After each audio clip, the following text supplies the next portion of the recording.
Yes, what's going on, Pete's man? We're back in the building. Hope everybody enjoyed their weekend. We're now into the new week fully. So hope everyone's started off the week really, really well. Guys, as always, smash a like, share, subscribe, man. This one's gonna be funny. This one's gonna be funny. A player that, you know what I mean?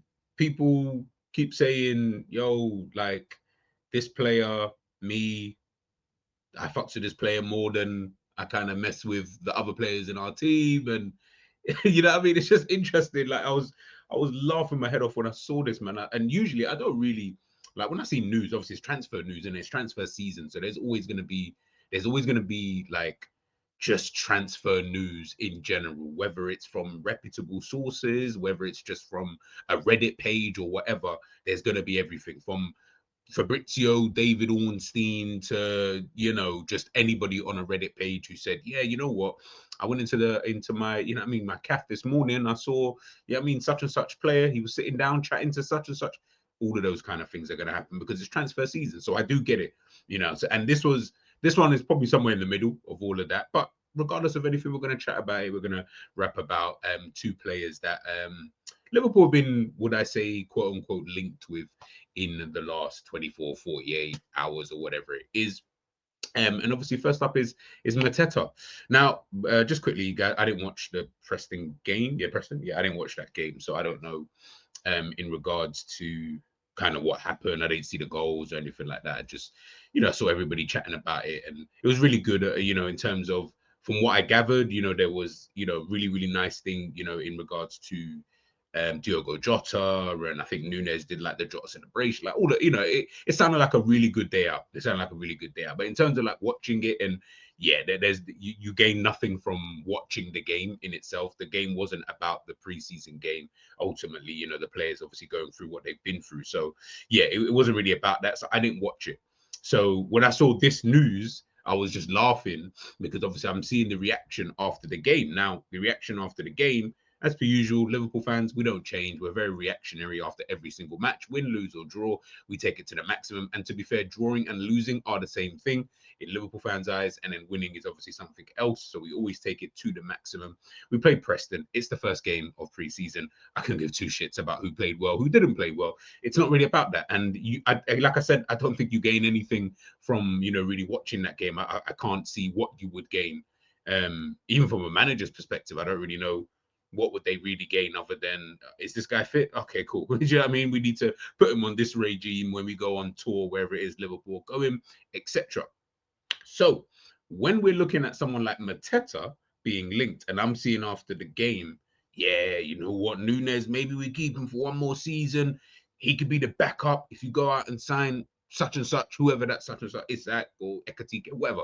Everyone's, yeah, Nunes could be the backup. Trust me, he's gonna be on fire one more season, this, that, and the other. I'm like, yeah, forget all of that noise. Forget that. You get this guy. You know what I mean? Get this guy on the screen right now. Go out and sign Mateta. I don't actually care in what capacity you actually bring him in. I'll be honest, I actually don't care. It doesn't bother me in the slightest. Come in as the main guy, come in as the backup guy. I don't really care. I still think you're better than what we've currently got. So I'm really not stressing. And like I said before, I have this weird inkling. And again, like I said, I didn't watch the game. Don't know who he played up front, started the game. I have no idea. Did Nunes start? People in the chat, let me know, whatever. I'm pretty sure I can just go and check for myself. But could he change the way that Liverpool play? Could we play with a false nine instead? Is that even a possibility? Like, is that a possibility? I don't know. Like, I actually don't know. But having someone like Mateta linked, and obviously big up David Copy, obviously put this here. Mateta agents hold meeting with Liverpool, according to Foot Mercato. The report states that Mateta and his agent also with Liverpool representatives in Paris. Right, cool. Now, I actually think over the last couple of seasons, more and more people have been putting a lot more respect on Mateta's name.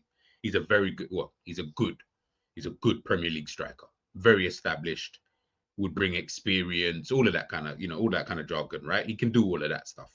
But I actually think in terms of his style of play, now, whether it suits Slot's football or not, I don't really know. That one I don't know. Do I like the player? Yes. Do I think it's different to anything we've had in a very long time? Yes. So in when I'm looking at it from that kind of context, I'm kind of good with that. We've had as I said, with the Darwin Núñez, the way that he plays, and stuff like that. Clearly, it just hasn't really worked under two managers. Doesn't really look like it's something that would work anyway. Do you know what I mean? Not that good on the ball, not that great at finishing, needs lots of chances, confidence, this and that, and yada, yada, yada. I don't look at Mateta like that. Now, Mateta, don't get twisted. We'll look at the stats. Yeah, he weren't popping old school, but in the last 2 seasons, he's been popping. He really has, and he really has put himself in a position where it's like he could just stay at Palace and you just become like a Palace legend, lead them into Europe, score goals for them in that competition, etc. Which will probably be really good for him and probably is the better choice for him.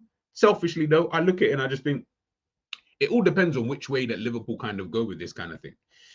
Here you got a guy who last season, or the season we just finished, 17 goals in all competitions, 4 assists in 46 games, played 37 Premier League matches, scored 14. The season before that, he got 19 goals in all competitions in 39 games. So 19 and 17. You know what I mean? Those are 2 pretty good seasons. Do you get what I'm trying to say? Those are 2 seasons in which, when we actually look at it, 22, 23, so this is 3 seasons ago, guy was getting 4. Now, again, under a different manager or whatever, what we're seeing, though, is this is the player who we're just seeing progress. Now, even in this season, this was actually from when Glasner came in the 23-24 season. Glasner obviously wasn't there from the beginning. I believe it was Patrick Vieira or Roy Hodgson. One of the two was there. And then obviously Glasner taking over. And then we saw how Palace were towards the back end of that season. So I think when Elise, Eze, and Mateta were all linking up and etc. And then obviously we come to, the 24-25 season. So when I look at Mateta, listen, I'm not going to sit here and be like, yeah, you know what, that's the first choice striker I'm always thinking of. But I always think about like certain players and I'm like, even for like, I know we're talking, this is about Liverpool, but even Manchester United, like you should be all over this. Like, I don't even understand. Like, I'm even confused. Who are you looking at? I'm trying to say if he's not an option. But Liverpool, I'm like, yeah, this would be a dope backup option. 100%. I prefer him than Núñez. I'll tell you that for free. What, a guy who, when the ball comes to him, it can actually stick. Strong enough to take on every centre back in the Premier League, including Virgil van Dijk. Yeah, I'm good. I'm super good with that. Like, genuinely. He can run channels. Not quick like that, but he can run channels, though. Got good touches on the ball, good close ball control. He has got the fundamentals that we lack in our attacking department in most areas, outside of maybe Salah. Do you get what I'm trying to say? He's got those fundamentals. Now, is he going to be just all of a sudden just some bagsman? I don't really know. I mean, he's got a decent record with Palace in the last couple of seasons. So the reality is, what if he played more in a better team? More chances. He's a threat in the box. Obviously, Liverpool would have to maybe tailor their game a little bit to his style of play. But again, that all then depends on Slot. But this is why I look at something like this and I'm like, listen, this might just be garbage and all that kind of stuff. And I'm not even here to really fuel it, so to speak. But it'll be an option we've not had in God knows how. I don't even know, like, if we've ever had it. In maybe Benteke, maybe you could talk, yeah, maybe like that kind of era where you've got someone who's imposing. Do you get what I'm trying to say? He's a bit of a nuisance and stuff like that. Then yeah, 100%. Do you get him? Since then, it's been, false nine, Bobby in this, and well, really, it's just been Bobby, and now Núñez, Diogo Jota, rest in peace, and all of that kind of stuff. Like, it's all those kind of players, right? We ain't really had this kind of option. I'm not saying you bring this guy in and then that. No, you bring in someone like him alongside another striker, then you're good. Even if you use it, I know the thumbnail says stopgaps. Even if you did say, you know what, we're gonna go all out for Isak next season, because then we'd rather spend our funds there and then we can pattern it up that way. But I don't mind you putting him here as the main guy like that, because then it would allow for what I think Liverpool should be doing, which is you can start playing a false nine system, like an actual false nine, like an actual, they're just 3 players up front and everybody goes everywhere type of system. You might obviously, you have your main positions, but they're fluid enough to be able to, right winger goes left wing goes right. Someone can go into the center at times. You got the midfielder who plays as a striker, brilliant football, right? And again, like I said, I'm biased because that's the way that PSG kind of play. And I like the way that they play. So yeah, I'm in my mind, I'm like, yeah, you could do that way. But I feel like we're almost like trying to mesh like a PSG, maybe even like a Barcelona, the way that they obviously kind of play over there. So like I said, it just gives you more options more than anything else. And I think, why not like Is it a bad thing to have those kind of options? Do you know what I mean? Like, is it bad to have those options? I don't know. But people in the chat, let me know what you think. Genuinely, let me know what do you think about Mateta being an option for Liverpool next season in whatever capacity that you feel he should be in. Because obviously, I looked at this and we saw this, and obviously Newcastle apparently are working on the Hugo Ekitike deal. They are on it and they want him. They are pushing to reach an agreement on the player's side. So when I see that, I'm like, listen, now obviously logic to whatever, myself included in this, logic to everybody is that as soon as Ekitike, obviously, if Newcastle were able to get him, it means it opens the door for Isak can bounce and then boom, bam, bim. That's the logic, and that's what I feel is going to happen. But then there's a part of me that's sitting there thinking, I don't know, because everyone keeps talking about acting like they know what Newcastle are gonna do and what Eddie Howe is planning. We have no idea. This could be for next season. And when I say for next season, this is we'll get Ekitike now, let him bed in and all that kind of stuff. He'll play his games here and there, and he might even start ahead of Isak, in other games and blah blah blah. And then Isak goes next season. Once we've had obviously we need the backup for this season because we're in the Champions League. We need to get back in the Champions League next season. So next season, and there will be times in the season where Eddie Howe will also play with two up front if he were to get someone of an Ekitike type of level, someone who's a lot more reliable than a Callum Wilson and stuff like that. Like, and listen, if he can score about as much as a Callum Wilson kind of did alongside Isak, it's all right. You get what I mean? So anyway, you can play with the two up front. You could, like I said, rotate. Like, I don't know. I feel like people, and again, that's more the other side. I'm not even saying this is the logic side. This isn't really my logic thinking. This is just more like, yeah, but this could happen though. Like, do you know what I mean? Like, I don't want to.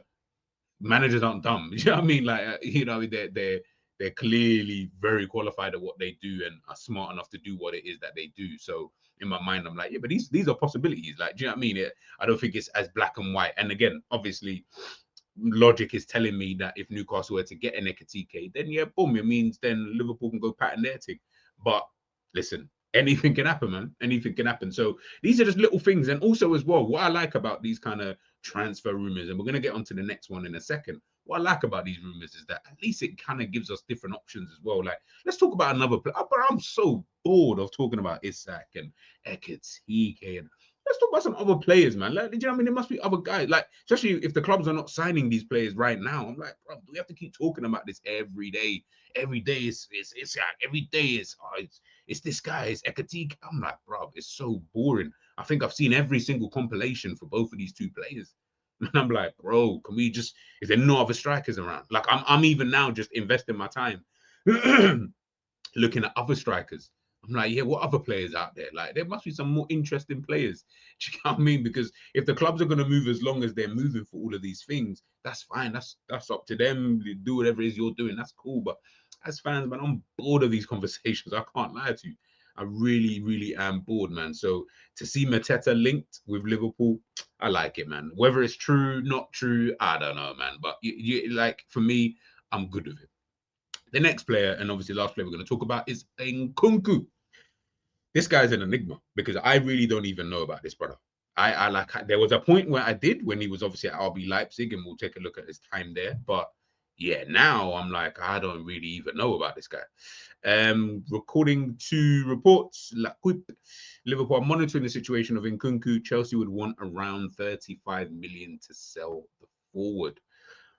First of all, Chelsea have messed him up in a sense of he's definitely not developed since joining Chelsea. I can't remember how much he joined Chelsea for, but yeah, he hasn't developed as a player, hasn't gotten any better. He's gotten worse. He's 1,000,000% gotten worse. Now, he's obviously been injured within this period of time, but just in terms of a player development, yes, definitely gotten worse.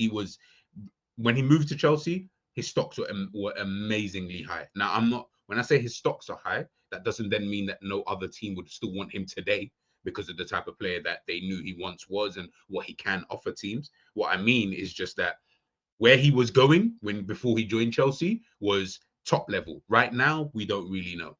And when I mean by top level, I mean in terms of you being considered a top player. At this moment, you're not that. You've gone to Chelsea. I don't know where you play. What do you do? Do you know what I'm saying? Last season, I mean, Chelsea had bare games in bare different competitions. He scored 15 goals, though. got himself 5 assists. So, you know, pretty decent season when you think about a guy who, I mean, in 27 Premier League matches, he only started 9. That's mad. You know what? When I screenshot that, I didn't actually notice. But okay, he only started 9. I thought that was something else. Total minutes played 940. Yeah, that's bro, that's mad. You know, you think of that? That's crazy. That's basically like saying almost like 10 full matches, like in terms of minutes. It's like, yeah, 10 full matches, and then in the other 17, you've just dotted up 40 minutes somewhere. I'd be like, that's crazy. Nah, that's so bad. That's so bad. But like I said, his positioning, obviously right wing, left wing, up front, packing mid, second striker, whatever. Yeah, he plays a lot of positions. Now, as I mentioned before, obviously with the injury that I believe he had last season, he played 14 games, got 3 goals, nothing really popping. This is his time at RB Leipzig. This is where everyone was like, oh, right, Nkunku. Yeah, I'll take Nkunku. And at this time, this is when I wanted Nkunku. Do you get what I'm trying to say? Because obviously he was having this type of season. And I was watching and I was thinking, yeah, RB Leipzig, I'm sure what, supposed to like Danny Olmo, Nkunku, like, yo, they had some decent players, you know, in those couple of seasons, should I say. 23 goals, all comps, got himself 9 assists. And obviously, really, when you look at this is his heat map from his time at RB Leipzig, right? Now, his heat map here is kind of, if I'm being honest, it is relatively similar, if I try and find it, to the one that he's got at Chelsea, to be fair. To be fair to him, it's just obviously that this one here is he's not played that many games, so it's not going to be, you know, be highlighted as much. Whereas obviously for RB Leipzig, he was playing, you know, the majority of games and etc. etc. So listen, there's still a player in there. I won't dismiss that. But again, I'd be happier with Mateta than I would be with Nkunku. I'll be honest with you, because as much as I rate him, I feel like, yeah, he's all right, but I don't know. I just feel maybe not right now. Maybe just not right now. Maybe, yeah, like the price is good. So yeah, a part of me is like, maybe we just kind of run it. I think listen, it all depends. Like as like backup options in whatever positions, I'm good with that. Like if you're saying, yeah, just coming in backup option, like you know what would be so sick, man? If we just had like a bad boy youngster on that left-hand side, and then you got in an Nkunku, or a bad boy youngster who was a striker, and then you got an Nkunku, you wouldn't really mind bringing him in. Do you know what I mean? Like to play, you know, whether it's second fiddle or maybe you're just the experienced one because this guy is so young and etc. And then we can obviously, yeah, I don't really mind all that, but yeah, Nkunku is one of those ones, man. Like, I'm not trying to disrespect him because I don't think he's a dead baller, but let's put it this way: if he was at Liverpool at this current moment in time, I would be actively saying, yeah, we should have sold the brother. So if I'm saying that, I'm like, yeah, because he's like he's not on Diaz's level, and that's saying something, but like, you know, it's like one of them kind of players. You're like, yeah, I'm bored now. Yeah, I mean, it's been about how many years we've seen you at Chelsea, haven't really progressed now. Managers, there's so many different things when it comes to Chelsea anyway. I do get all of that. But ultimately, when we're watching you, I'm not really seeing too much going on there with you. Now, might just be, you know, in terms of time and place and different team, different kind of things. Fair enough. I'm not disagreeing with that. But at this current moment in time, yeah, I'm just not really seeing it. But listen, we'll wait and see. That was the 2 bits of news I wanted to just kind of wrap with you guys about. Let me know what you guys actually think about both Mateta and Nkunku. Like I said, it's one of those. Whether they happen, whether they don't happen, I don't really know. We'll just have to kind of wait and see. But would you like any of those 2 to happen alongside another? You know, actually, no, that's too easy. I'm going to ask you guys this, right? If you had to pick between the 2 and one of them had to be your main striker next season, who would you pick? Or you know what?